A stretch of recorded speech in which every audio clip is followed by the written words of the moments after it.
विकास दुबे मामले में supreme court में मंगलवार को सुनवाई होगी। एनकाउंटर की जांच सीबीआई या एनआईए से कराए जाने की मांग याचिका में की गई है। कोर्ट की निगरानी में जांच कराए जाने की मांग इस याचिका में की गई है। सीजीआई की अध्यक्षता में 3 सदस्यीय बेंच सुनवाई करेगी।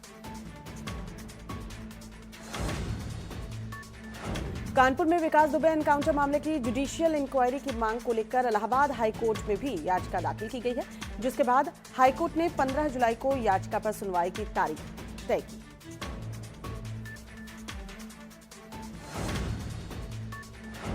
विकास दुबे की 1 साल की सीडीआर खंगाली जा रही है। इससे विकास दुबे को शह देने वाले नेताओं में खलबली मची हुई है। विकास ने एसटीएफ को बड़ी जानकारी दी थी। कई नेताओं की भी सीडीआर खंगाली जा रही है। अगर सूत्रों की माने तो जांच में पूर्वांचल के कई नेताओं के नंबर मिले।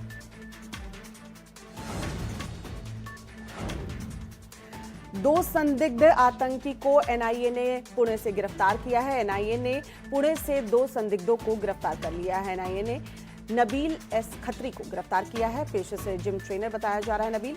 दूसरे संदिग्ध में सादिया का नाम आ रहा है। ये एक महिला है। दिल्ली में एनआईए मुख्यालय में दोनों से पूछताछ हो रही है।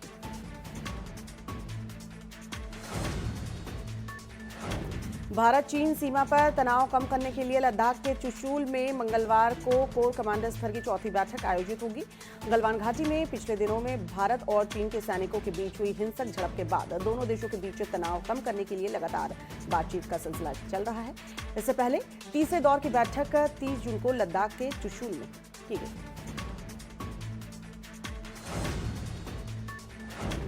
चीफ ऑफ आर्मी स्टाफ और थल सेना के प्रमुख जनरल एमएम नरवणे ने जम्मू पठानकोट रीजन का दौरा किया है। जनरल नरवणे ने राइजिंग स्टार कॉर्प्स के अग्रिम इलाकों में तैनात सैनिकों, सुरक्षा इंतजामात और ऑपरेशन की तैयारियों के संबंध में जानकारी ली है। सेना प्रमुख ने गुर्ज डिवीजन के अग्रिम इलाकों का दौरा किया है।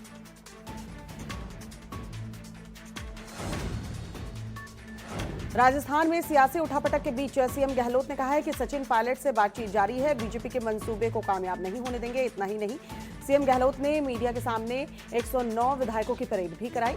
उन्होंने राजस्थान विधानसभा में बहुमत के आंकड़े 101 से ज्यादा 8 विधायकों की परेड कराई है। परेड के बाद विधायकों के संग विक्ट्री साइन भी दिखाया।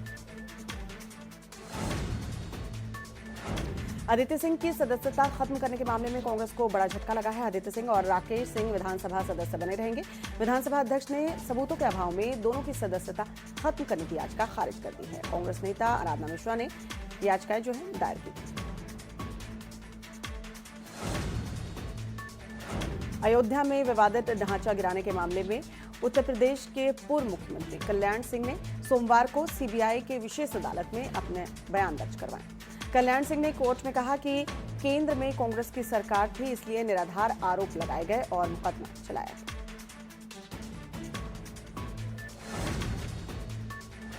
सीबीएसई के 12वीं के नतीजे घोषित कर दिए गए हैं। कुल 88.78% छात्र पास हुए हैं। 92.15% लड़कियां और 86.19% लड़कों ने बाजी मारी।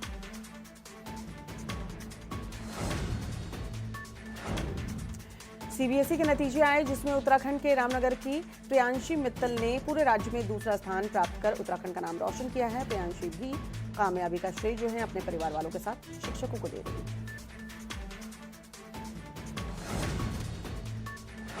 अमरनाथ यात्रा पर रोक लगाने से सुप्रीम कोर्ट ने इनकार कर दिया है।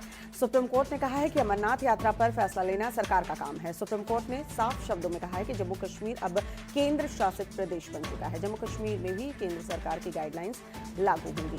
साथ ही सुप्रीम कोर्ट ने कहा कि यात्रा में कोई दखलंदाजी नहीं की जाएगी। भारत में तेजी से कोरोना मरीजों की संख्या बढ़ रही है। पिछले 24 घंटे में 28,701 नए केस सामने आए हैं। वहीं 500 लोगों की मौत हुई है।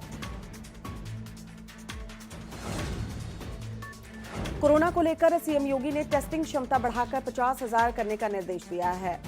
आरटी-पीसीआर से 30,000 टेस्ट प्रतिदिन करने के निर्देश दिए गए हैं। साथ ही वाराणसी, बलिया में सैंपल कलेक्शन बढ़ाने के आदेश दिए गए हैं। वहीं यूपी में साप्ताहिक बंदी के दौरान विशेष अभियान चलाने के निर्देश भी दिए गए हैं। मेडिकल जांच के लिए मोबाइल टेस्टिंग वैन का उपयोग किया जाएगा। लगातार तेजी से बढ़ रहे कोरोना संक्रमित मरीजों की संख्या को देखते हुए योगी सरकार ने बाजारों और व्यावसायिक प्रतिष्ठानों के लिए नई व्यवस्था लागू की है। नई गाइडलाइंस के मुताबिक अब बाजार और अन्य व्यावसायिक प्रतिष्ठान सप्ताह में 5 दिन ही खुल पाएंगे। शनिवार और रविवार साप्ताहिक बंदी होगी। अब सुबह 9 बजे से रात 9 बजे तक ही बाजार जो है वो खुल पाएंगे। मुजफ्फरनगर के भोपा पुलिस को कोरोना का डर नहीं है। थाना भोपा में कोरोना काल में थाने की हवालात में ठूस कर कैदियों को बंद किया गया है। छोटी सी कोठरी में लगभग 9 लोगों को एक साथ बंद किया गया, जिससे कि कोरोना संक्रमण का खतरा बढ़ जाता है। इतना ही नहीं, किसी भी बंदी ने मास्क नहीं लगाया हुआ था। मैनपुरी में कोरोना मरीजों की संख्या में लगातार इजाफा देखने को मिल रहा है। 33 नए लोगों में कोरोना संक्रमण की पुष्टि हुई है। जिले में कोरोना संक्रमितों की संख्या जो है 355 तक पहुंच चुकी है। वहीं कोरोना के 260 मरीज ठीक होकर घर भी लौट चुके हैं, जबकि कोरोना से 11 लोगों की मौत हो चुकी है। मैनपुरी में कोरोना संक्रमण के अभी भी 84 केस एक्टिव। मेरठ में भी कोरोना मरीजों की संख्या में बढ़ोतरी हो रही है। मेरठ में कोरोना के 71 नए मामले सामने आए हैं, जबकि अभी भी कोरोना संक्रमण के 485 एक्टिव केस हैं। नए मामले सामने आने से लोगों में हड़कंप मचा हुआ है।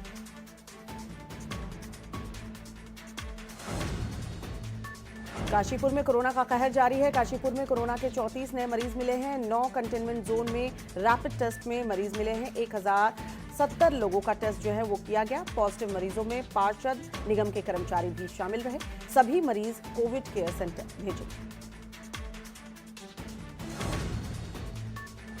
कोरोना संक्रमण पर रोक लगाने के लिए बाजपुर के सराफा व्यापारियों ने पहल शुरू कर दी है, जिसके चलते सराफा व्यापारियों ने 3 दिन तक अपनी दुकानों को बंद रखने का निर्णय लिया है। बाजपुर में लगातार कोरोना का संक्रमण जो है वो बढ़ता जा रहा है, जिसको लेकर दुकान बंद रखने का व्यापारियों ने निर्णय लिया है। लखनऊ में तेजी से कोरोना का ग्राफ बढ़ रहा है। 24 घंटे में कोरोना संक्रमण के 52 नए केस सामने आए हैं। डीजी मुख्यालय तक कोरोना पहुंच चुका है। लखनऊ में कोरोना के एक्टिव केस 1367 तक पहुंच चुका है। झांसी में गंदगी और खाना न मिलने पर कोरोना मरीज छत पर चढ़ गए। बदहाल व्यवस्था से नाराज मरीजों ने आत्महत्या की धमकी दी। डॉक्टर और जिला प्रशासन को इसके लिए जिम्मेदार भी ठहराया गया।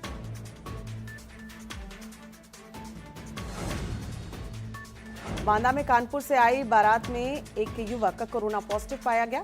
युवक ने फेसबुक पर पोस्ट डालकर स्वास्थ्य विभाग पर इलाज नहीं करने का आरोप लगाया। जांच में पाया गया कि युवक का आरोप बिल्कुल गलत है।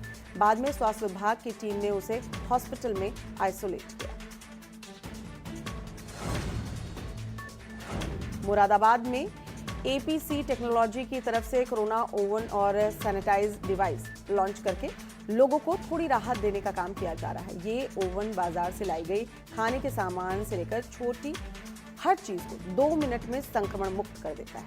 पूरी तरह से भारत में निर्मित इन डिवाइस की भारी मांग बाजार में देखी जा रही है।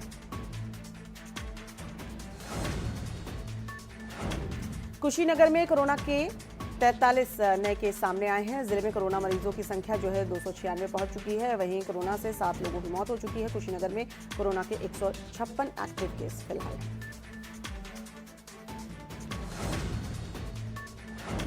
आगरा में स्मार्ट सिटी प्रोजेक्ट के तहत शहर में डोर टू डोर कूड़ा उठाने के नाम पर करोड़ों रुपए का घोटाला करने का मामला सामने आया है। कूड़ा उठाने वाली फर्मों ने फर्जीवाड़ा करके रकम का गबन कर लिया। आरोप है कि चारों फर्म ने लोगों से रकम वसूली करने के बाद उसे नगर निगम के कोष में जमा नहीं कराया।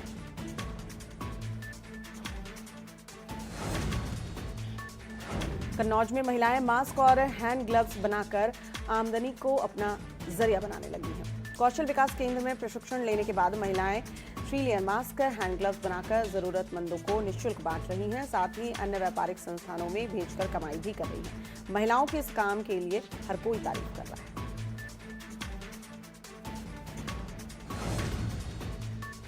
उत्तराखंड में कोरोना के बढ़ते प्रकोप को देखते हुए सीएम त्रिवेंद्र सिंह रावत ने सभी को एहतियात बरतने के लिए कहा है। मुख्यमंत्री ने कहा है कि हमारी कोशिश होनी चाहिए कि जितनी सावधानी हो सके उतनी बरती जाए। सीएम रावत ने महानायक अमिताभ बच्चन के भी जल्द स्वस्थ होने की कामना की है। उन्होंने कहा है कि ये बीमारी न आम जनता को देखती है, ना खास कर।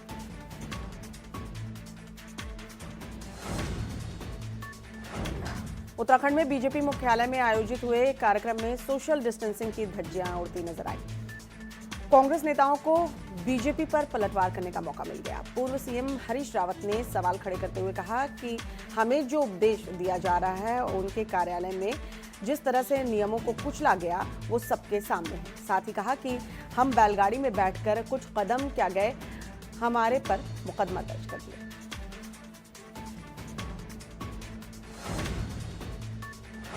उधम सिंह नगर में लगातार कोरोना मरीजों की संख्या बढ़ती जा रही है। जिला प्रशासन ने कोरोना संक्रमण को रोकने के लिए सख्त कदम उठाने शुरू कर दिए हैं। रुद्रपुर से लेकर खटीमा तक जहां जहां यूपी से सीमाएं लगी हैं, वहां पर पुलिस ने बैरिकेडिंग कर आवागमन पर प्रतिबंध लगा दिया है। सिर्फ परमिशन वालों को ही राज्य में आने की अनुमति दी जा रही है।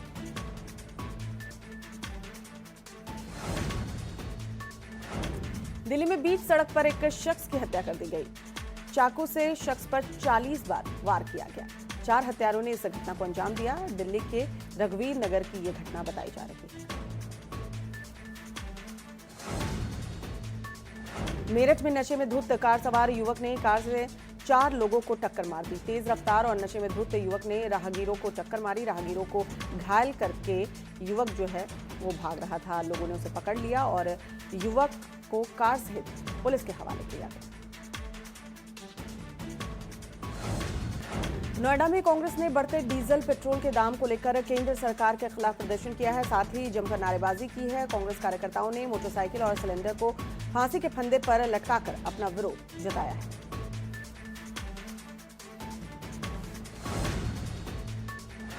नेपाल के पहाड़ों पर लगातार हो रही बारिश मैदानी इलाके में रह रहे लोगों के लिए मुसीबत बनती जा रही है। साथ ही साथ लाखों क्यूसेक पानी अब घाघरा में छोड़ा गया है, जिसके बाद घाघरा नदी खतरे के निशान से 61 सेंटीमीटर ऊपर बहने लगी है। साथ ही नदी का पानी बांध से टकरा रहा है, जिससे कि लोगों की चिंता बढ़ गई है। प्रशासन ने जिले की 25 बाढ़ नियंत्रण चौकियों को अलर्ट कर दिया है।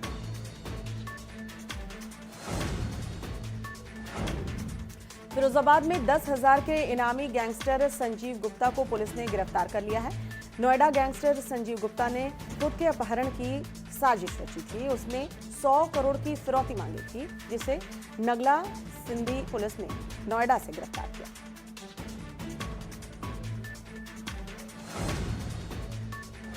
शाहजहांपुर पुलिस ने विधानसभा अध्यक्ष बनकर एसपी को धमकाने वाले फर्जी नेता को गिरफ्तार कर लिया है। पकड़ा गया फर्जी विधानसभा अध्यक्ष इससे पहले कई पुलिस और प्रशासनिक अधिकारियों पर रौब झाड़ चुका है। फिलहाल फर्जी विधानसभा अध्यक्ष को जेल भेजा गया है।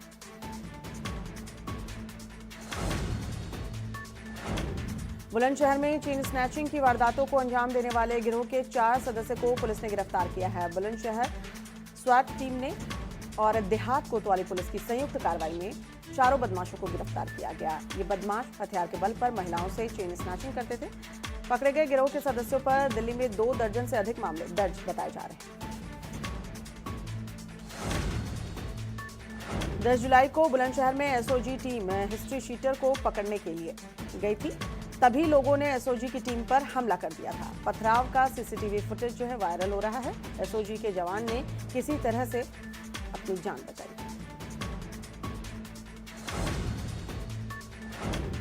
कन्नौज में ग्रामीणों ने पुलिस से अभद्रता की है। साथ ही महिलाओं ने पुलिस की वर्दी तक खींची। दरअसल घर में कैद महिलाओं को पुलिस छुड़ाने के लिए गई थी। मारपीट कर पति ने महिला को घर में कैद कर दिया था। पीड़ित महिला की सूचना पर पुलिस जो है वहां पर पहुंची। पुलिस ने अभद्रता करने का आरोप लगाया। 11 लोगों के खिलाफ केस दर्ज किया है।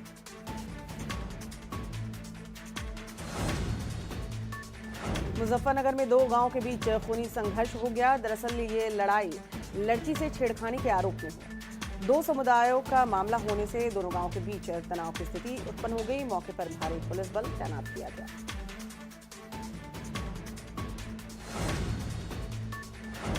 श्रावस्ती में जमीन के विवाद में 2 पक्षों में खूनी संघर्ष हुआ। दोनों पक्षों में जमकर लाठी डंडे चले। एक दूसरे पर लोगों ने धारदार हथियार से हमला तक किया, जिसमें 2 शख्स गंभीर रूप से घायल हो गए। पुलिस ने घायलों को सीएचसी में भर्ती करवाया है। एक बुजुर्ग की हालत नाजुक बताई जा रही है, जिसे जिला अस्पताल में रेफर किया गया।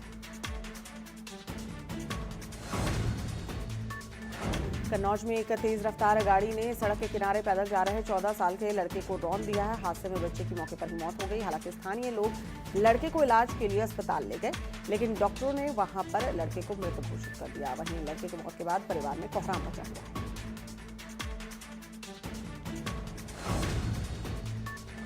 अमेठी में रिश्तेदार के घर आए युवक की पुरानी रंजिश में चाकुओं से गोदकर हत्या कर दी। हत्या के बाद परिवार में कोहराम मच गया। वहीं सुरक्षा के लिए गांव में पुलिस बल तैनात किया गया है। पुलिस ने शव का पोस्टमार्टम के लिए भेजा है और कार्रवाई में जुट गई है।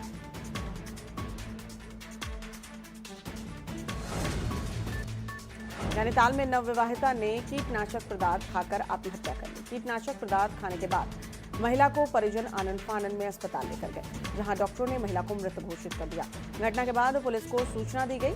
मौके पर पहुंची पुलिस ने महिला के शव को कब्जे में लेकर पोस्टमार्टम के लिए भेजा।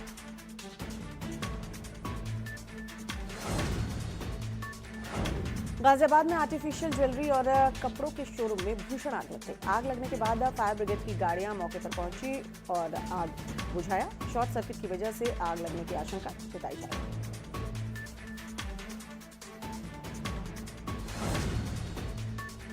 विकासनगर में सिलेंडर में ब्लास्ट हो गया। ब्लास्ट होने की वजह से मकान ध्वस्त हो गया। 2 मकान जलकर राख हो गए। कड़ी मशक्कत के बाद ग्रामीणों ने आग पर काबू पाया।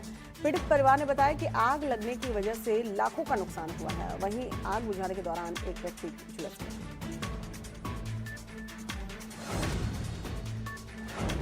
देवरिया में पुलिस ने 25,000 रुपए का इनामी शराब तस्कर गिरफ्तार किया है। साथ ही 8 आरोपियों के खिलाफ कार्रवाई करने की तैयारी की जा रही है।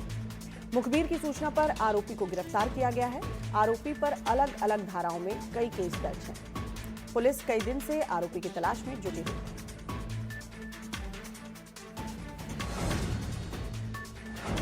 झांसी में पुलिस चेकिंग से बचने के लिए गांजा तस्कर गाड़ी लेकर भाग रहे थे, तभी उनकी गाड़ी जानवरों से जा टकराई और तस्कर गाड़ी छोड़कर फरार हो गए। तलाशी में पुलिस टीम को 1 क्विंटल गांजा की खेप बरामद हुई। पकड़े गए गांजा की कीमत लगभग 9 लाख रुपए बताई जा रही है।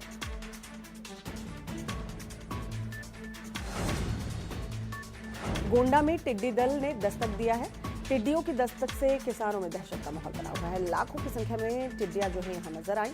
कृषि अधिकारी समेत विभागीय कर्मचारी मौके पर मौजूद हो गए। किसानों के सहयोग से टिड्डी भगाने में प्रशासन जो है वो जुटा हुआ है। उन्नाव में अजगर निकलने से हड़कंप मच गया। बताया जा रहा है कि अजगर का वजन लगभग 50 किलो है। अजगर देखने के लिए लोगों की भीड़ इकट्ठा हो गई। ग्राम प्रधान ने वन विभाग को इस बात की सूचना दी, जिसके बाद मौके पर वन विभाग की टीम पहुंची।